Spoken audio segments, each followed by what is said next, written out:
Today, I'm going to be walking you through exactly how I structure my workday as a 7-figure online fitness coach. Now, you'll notice I'm not in the studio today. I'm actually exercising the locational freedom that comes from my ability to be able to coach people from my phone and from my computer. I'm traveling to Tennessee right now. I'm flying to Florida tomorrow, and being able to do that is such a cool thing, and I want that for those of you that are watching this video. So if you are trying to become an online fitness coach, make sure that you pay attention to this, because there are some key insights in here that are going to help you with your productivity and help you understand exactly how to run your business as you continue to scale and make money and grow. So what you have to understand is that there are 3 different kinds of work as an online fitness coach. There is client work, there is also team work, and then there is creative work. Your client work is all of the work that you do with current clients when you are trying to get fulfillment. So the things that you have promised to your clients, whether it's putting together their workout routines, their nutrition plans, messaging them every single day, sending them videos, and also hopping on group calls with them, anything that has to do with your current clients or clients that you are trying to onboard or clients that you are trying to sell, this work will all fall into the category of client work. Okay, number 2, teamwork. What this has to do with is when you eventually do start hiring employees, such as setters or closers. These are times where you have to go in and actually manage these individuals or teach them to be better at their job or teach them to do things exactly how you want them to do things. Number 3 is going to be creative work. And creative work is anything that involves posting on social media. So it's making YouTube videos, scripting out videos, making videos for Instagram, for TikTok, anything that has to do with running ads.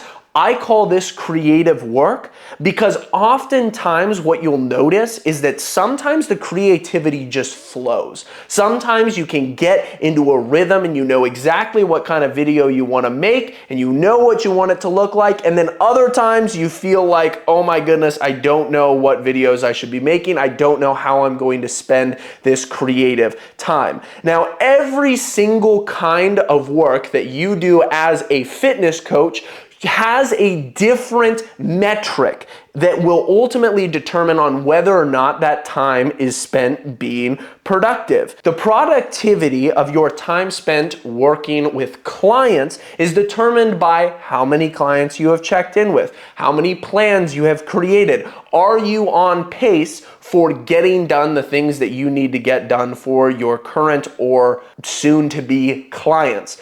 Number 2, teamwork is how many meetings are you having? How many touch points are you having with your team members throughout the day, making sure that they are doing the things that they need to be doing, and how well are they doing at their jobs? For number 3, creative work, I like to use a much more flexible metric to make sure that if I'm not feeling like doing creative work, if I can't think of a video idea, I don't have to force it incredibly hard, but at the same time, I still do have a quota for a certain amount of videos that I need to put out or a certain amount of things that I need to do in a week that reflect my ability to get creative and actually put out the content. What this looks like for me specifically is posting 5 times per day at least on Instagram. What this also looks is uploading 1 YouTube video on every single weekday out of the week. Those are my metrics that I hold myself to. I also try to post upwards of 5 times on TikTok every single day, and I try to post upwards of 5 times on YouTube Shorts every single day. This gives me a quota to shoot for, but it also makes it so that I don't actually have to sit down throughout the day and schedule out a specific time to spend towards a specific social media platform or a specific video if I'm not feeling like creating that kind of content. And you'll see that how I have my day structured is very based around that as well. So first of all, I separate my day up into 3 different sections, all right? The first section of the day takes place from about 6 to 7 o'clock whenever I wake up in the morning all the way till noon. And during this chunk of time, I spend most of it doing client work, client check-in calls, hopping on sales calls, making workout programs, making nutrition plans. Now, throughout this block of time, if I feel incredibly creative, I will dip into a creative work session. And what that looks like is if I'm speaking with a client and he has a really good point that he brings up to me, or he asks a really good question, I will stop right then and there, if I have the time, to create a short YouTube video or to create a short story post on Instagram or create a short reel or TikTok that is based around answering the question that he asked me. And this allows me to remain in that creative flow state throughout the day while also having different blocks of time where I focus on different main aspects of the business. So in the morning, it's client work combined with creativity.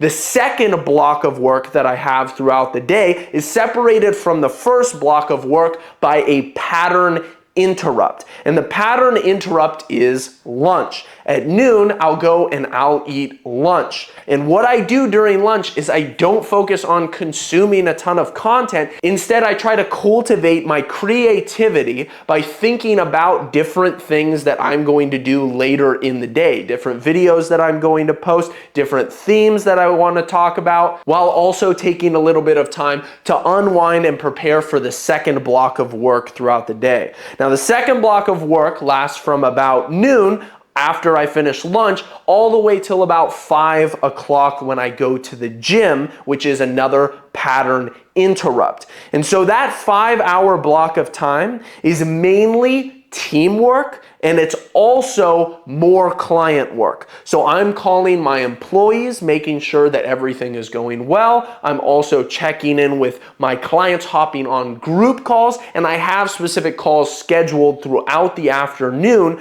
different things that I need to do in order to continue making sure that the business is running smoothly. Now, as I finish off the second block of time, when it hits 4 o'clock, I will spend that full hour doing solely creative work before the gym. And why do I do this? Well, it's because I tend to get very fatigued after about 4 to 5 hours of working on client work and doing teamwork and check-ins. And so what that allows me to do is give myself a little bit of a mental break so that I can then focus on the creative aspect, and then I'm able to go to the gym and work out, which gives me a mental break from all of the things that I've been doing. That workout in and of itself is once again a pattern interrupt, and it allows me to put my body through the ringer, which often brings peace to my mind. Now, when I get home from the workout, I will generally shower and eat dinner before starting my third block of work, which is predominantly creative based. I notice that towards the end of the day, I tend to get much more creative. Why is this? Well, it's because you have experiences throughout the day, you have conversations with people, which is why I find that I make the best content at night. And that is from 8 o'clock till about 10 o'clock. Before I go to bed, I will make YouTube videos, I will make my posts for the day, and I will focus on planning out content that needs to be posted over the next week or two. And that's what I notice works best for me. Now, you guys may operate a little bit differently, but I think that there are some key themes throughout all of this that can really help you throughout your day. Even if you're somebody that works a 9-to-5 job and just needs to be really productive from 5 to 9 on your fitness coaching business, there are a couple different things to keep in mind here. Number one, it is utilize the base of the day to do the most important work that you know that you have to do, which is the client work. Making sure that you're getting your check-ins out of the way with your clients, making sure that everything is getting done on that front is very important, and it creates a structure with which you can enter into the rest of the day. So do the most important work first, but also capitalize on the fact and understand that creativity plays a very key role in you being able to do your job as a content creator. And so if there are times during block number 1 or block number 2 that you're feeling very creative, feel free to go out of your way in order to make a couple different posts if you have the time.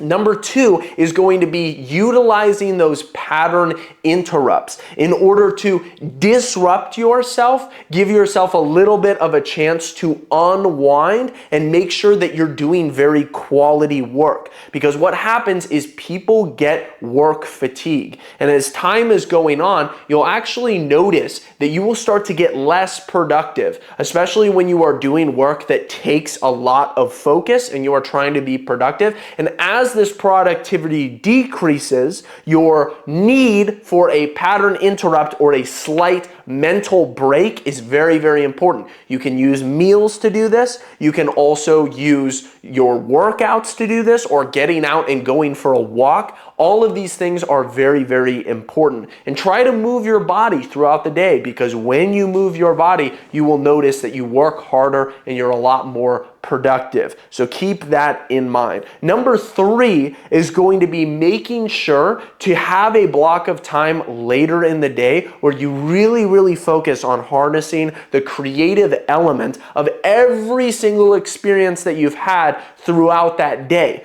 Emotions also tend to rise later in the day. You'll notice when you wake up in the morning, you're often very stoic. Your cortisol is high and you're very able to control your emotions. But as time goes on throughout the day, you become more emotional as the day goes on, as you pile up experiences, which you'll notice people are a lot more likely to cry or be emotional later in the day. And that also means that you tend to make better content, because creativity thrives off of emotion. And so it's very important to spend a later time in the day making content and making videos that are tapping more into that emotional frequency. So I hope you guys enjoyed this video. I hope you took something away from it. Make sure to drop a like down below if you did. Drop a singular thumbs up in the comment section if you watched all the way through this video till the end, and I will see you guys all in the next one. Peace.